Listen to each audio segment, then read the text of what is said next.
Welcome to the Balanced Blood Sugar Podcast, where we focus on everyday wellness for everyone. I'm Adrienne Wheat, a registered nurse, here to share tips, habits, and lifestyle shifts that can help you feel your best by stabilizing blood sugar and improving your overall health. Everything we discuss is designed for general health and routine education because everyone deserves to feel empowered with the right information. But I'm not your personal nurse, so make sure to check with your healthcare provider before making any changes. Let's dive into today's episode.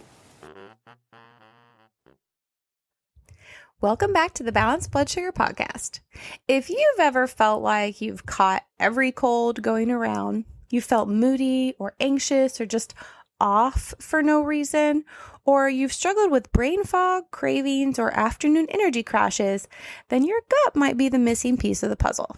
Your gut is connected to everything: your immune system, your mental health, and your blood sugar. So today we're diving into how 70% of your immune system is in your gut and what that means for blood sugar stability, the gut-brain axis, how gut bacteria influence anxiety, mood, and focus, why gut health plays a huge role in preventing blood sugar crashes and cravings, and daily habits that support gut health, immunity, and balanced blood sugar. So first up, your gut is responsible for 70% of your immune system. And it's not just about fighting off colds. Your immune health and blood sugar stability are deeply connected. Inflammation from an unhealthy gut equals insulin resistance. If your gut barrier is damaged, your immune system goes into overdrive, causing chronic inflammation, which can lead to blood sugar spikes and crashes. Gut bacteria help regulate glucose metabolism. Some gut bacteria actually help your body process carbs more efficiently, and others promote insulin resistance and fat storage. A strong gut will equal more stable energy levels throughout the day. When your gut is healthy, your blood sugar doesn't roller coaster all day. No more crashes, cravings, or even feeling hangry. So what are some signs that your gut is hurting your blood sugar stability? Some signs include energy crashes after meals, feeling shaky, irritable, or dizzy between meals, strong cravings for sugar or carbs, trouble losing weight, even when eating well. So how do you strengthen your gut for a balanced blood sugar and immunity? Like we talked about in our episode last week, you can eat probiotic and prebiotic foods, which help to diversify the gut microbiome, which can improve insulin sensitivity and support a strong immune system. You can reduce processed foods and artificial sweeteners. These can disrupt gut bacteria and promote inflammation and insulin resistance. And lastly, you can support stomach acid production. Low stomach acid actually impairs nutrient absorption and weakens your immune defenses. So you can try lemon water or apple cider vinegar before meals. And I know there's quite a lot of you out there that are probably dealing with heartburn. And a lot of times we like to give what we call proton pump inhibitors. Now these medications, what they do is lower your stomach acid. But the problem is when we lower our stomach acid, that allows overgrowth of bad bacteria. So you could try switching it up a little bit and drinking apple cider vinegar before meals and see how that helps with your digestion issues. Now, I will say, if you're on medication, don't just go off without talking to your doctor. But if you would like to experiment with some natural alternatives, let them know. Let them know that you'd like to stop your medication for a little bit and just see what would happen if you drank lemon water with your meals. Or Pepsin HCl is it's a type of digestive enzyme type of supplement you can take that can help with stomach acid during meals. It's pregnancy friendly. That was what I would do when I had heartburn during pregnancy. So there are different things that you can try that can actually help prevent heartburn, which is often caused by low acid, which sounds counterintuitive, but you might try and give it a try if this is an area where you're really struggling. Next, let's talk about the gut-brain axis, how your gut controls mood, cravings, and energy. Your gut and brain are constantly talking through something called the gut-brain axis. If your gut is out of balance, your mental health can actually take a hit.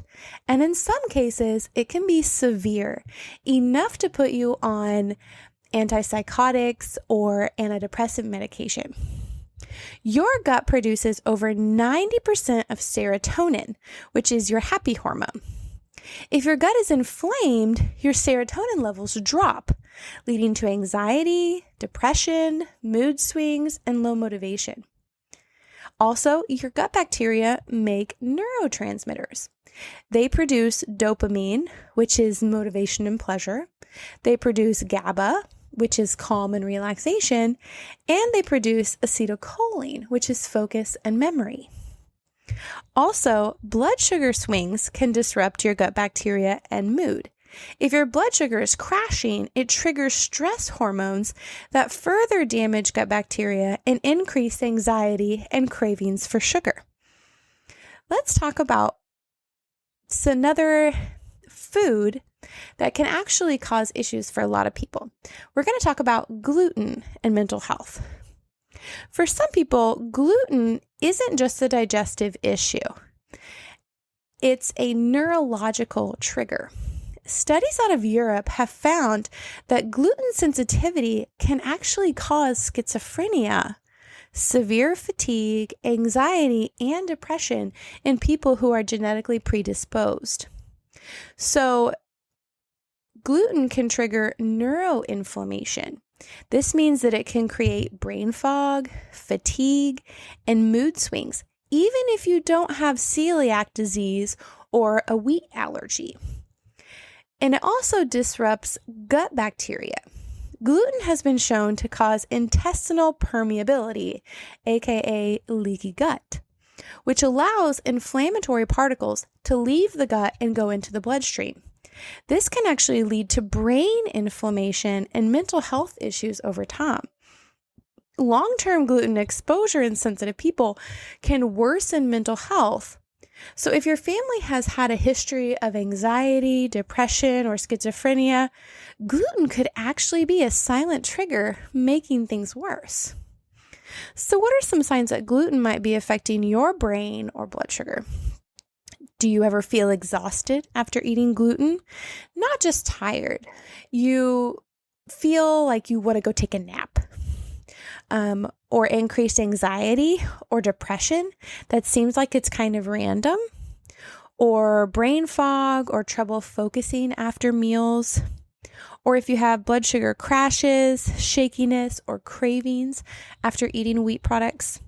All of these can be signs that you might actually be sensitive to gluten. So how can you support your gut and your mental health if you're sensitive to gluten? Try removing gluten for 30 days. If you notice less fatigue, anxiety, or brain fog, your body is telling you something. I know that when we first did this in our family, I was amazed at how much more amazing I felt when I didn't eat gluten. And my toddler daughter is the same. When my toddler daughter has gluten, her emotions are like a roller coaster. When I take gluten out of her diet, she is like even keeled. I mean, she's a toddler. She has some emotional tantrums, but she has gotten that from me. And we look back in our family line and there's a lot of mental health issues in our family. And so, once we realized gluten was a trigger for us, that just changed everything. You don't have to live your days exhausted. Try taking it out and see what happens. Then you can try eating gut healing foods, because chances are, if you're sensitive to gluten, that's been destroying your gut lining when you eat it. So try and take it out. Incorporate some gut healing foods like bone broth, fermented foods like kimchi or sauerkraut or yogurt, and prebiotics to help repair that gut damage that's been caused by gluten. And then you can balance your blood sugar. That unstable blood sugar makes brain inflammation worse. So try eating fiber, protein, and healthy fats. All of that to help heal that gut lining, balance out your blood sugar, and it's amazing how much better you will feel mentally and physically. Okay, now let's go on to another issue about how gut health controls sugar cravings. If you struggle with cravings, it is not just about willpower. Please hear me. Your gut bacteria might actually be controlling your cravings. Certain gut bacteria can make you crave sugar and processed foods. The more sugar you eat, the more these bacteria grow, causing even stronger cravings. And then you find yourself walking 4 flights of stairs to get the candy bars you hidden in your car because you just have to have that sugar. Blood sugar crashes can also signify gut bacteria imbalances and even more cravings. It is a vicious cycle where unstable blood sugar fuels bad gut bacteria and makes you crave even more sugar because they feel like they're not getting the sugar that they need. A healthy gut helps regulate hunger and fullness hormones. Balanced gut bacteria support leptin, which is your fullness hormone, and ghrelin, which is your hunger hormone, making it easier to eat intuitively.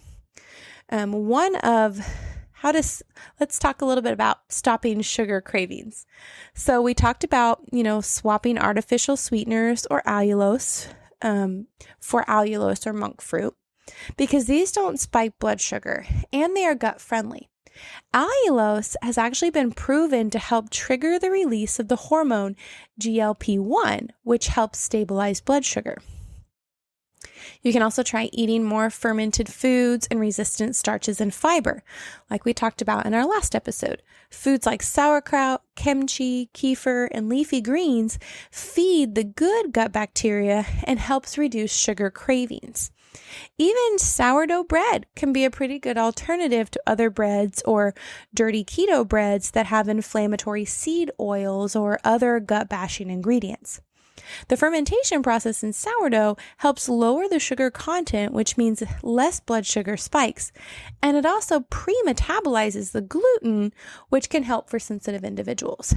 Also, if you feel like you have an overgrowth of gut bacteria, sometimes adding activated charcoal can help kill off that bad bacteria of Candida. Sometimes we just take activated charcoal in the middle of the night when you get up to use the bathroom or in the nighttime. You just want to make sure you don't take it within a few hours of any other medications that you may have. Activated charcoal is usually considered pretty safe for everybody. It's a really gentle way to help detox bad bacteria. But as with every supplement that we talk about, make sure you discuss it with your doctor and don't have it near medications at all. You'll want to make sure it's spread out throughout your day. So that can help if you feel like you really, really, really struggle with sugar cravings. That can really help while you incorporate these other good foods. Trying to incorporate something like activated charcoal can help kill off that bad bacteria without having all the crazy detox effects like a typical detox protocol. And lastly, drink enough water, especially if you want to add activated charcoal, because activated charcoal can make you constipated. So you want to make sure that you're drinking plenty of water, because dehydration can actually trigger false hunger and sugar cravings. So if you think you're hungry, also try and drink some water first, because you may just be thirsty. So make sure that you're drinking plenty of water. Next, let's talk about our gut-sleep connection. If you're struggling with poor sleep, your gut might also be the culprit. Your gut actually makes melatonin. That's where your sleep hormone comes from. If gut bacteria are out of balance, melatonin levels drop, making it harder to sleep. Inflammation also disrupts deep sleep, so a damaged gut can cause nighttime blood sugar spikes, leading to waking at 3 a.m. Poor sleep can also lead to insulin resistance. Just one bad night of sleep can make you more insulin resistant the next day, leading to higher blood sugar and more cravings. So to improve your sleep and blood sugar, try and support your gut. Eat magnesium-rich foods like spinach or almonds. Magnesium relaxes muscles and supports gut health. Magnesium lotion is also a great way to help improve sleep. That's what we use in our home, even for our toddler. We rub a little magnesium lotion on, and most of Americans are magnesium deficient in some way or another, which we talked about in previous episodes. So adding some lotion into that, adding more magnesium-rich foods throughout your day can help with your sleep. Also, try and limit caffeine after 2 p.m. It disrupts gut bacteria and reduces melatonin production. Also, try and have a small protein snack before bed if you wake up hungry. A spoonful of nut butter or cottage cheese can help prevent nighttime blood sugar crashes. Now let's talk about some simple daily habits for healthier gut and stable blood sugar. We talked about that last week, but let's just reiterate a few things you can do this week. The key is small, consistent changes. So again, try adding a probiotic food like yogurt, kimchi, or sauerkraut to a few meals during the week. Try getting some morning sunlight. This can actually help support healthy serotonin and melatonin levels and gut bacteria. If you live somewhere where it's way too cold to get outside, try getting one of those indoor UV lamps or LED lamps that simulates that sunlight. That way you can get that boost of serotonin in the morning. You can also try swapping your artificial sweeteners for allulose or monk fruit and eating more fiber and protein at every meal to help prevent blood sugar crashes. So all that to say, your gut isn't just about digestion. It's controlling your immunity, your mood, your sleep, and your blood sugar. So if you've been struggling with any of these, with energy crashes, cravings, mood swings, insomnia, getting sick often, or brain fog, your gut might actually be the missing link. So next week, we're going to be talking about SIBO, which is small intestinal bacterial overgrowth. We're going to be talking about what it is, why it's so common but underdiagnosed, how to know if you have it, and how to get rid of it without wrecking your gut in the process. So stay tuned for that next week. But if this episode today helped you, please subscribe and leave a review. Share it with somebody who think you might need it.